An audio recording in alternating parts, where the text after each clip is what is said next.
بسم الله الرحمن الرحيم وصلى الله تعالى على سيدنا ومولانا محمد وعلى اله وصحبه وسلم تسليما هذا مطلب الشفاء في التوسل الى الله تعالى بالمصطفى صلى الله عليه وسلم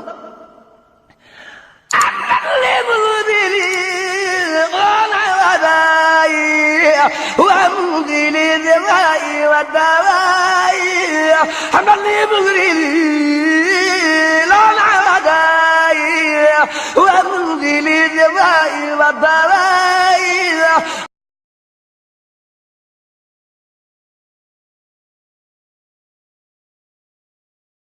salaamaaleykum wa rahmatulah wa barakatuh yéen waa réew mi ñu leen di ziar bu baax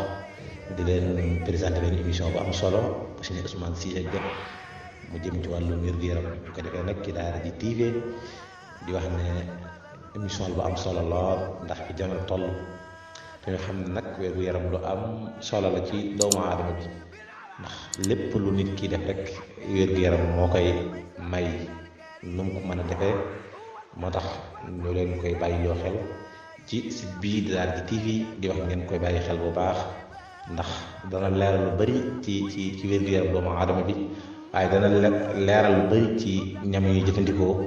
waaye dana leeral lu bari ci xeet yu bëree bëri bëgg nag ñëpp ngeen bàyyi ko xel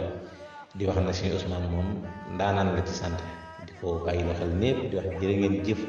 di leen ko wax ne bis set lay am nag samedi ba jumaat muy émission bu am solo lool di am 8h ci suba waaye nag saa set mi ngi amee ci Daara J TV. رمضان الأسدي يا الله يا رحمن يا رحيم يا بر يا كريم يا عظيم يا الله يا رحمن يا رحيم يا بر يا كريم يا عظيم.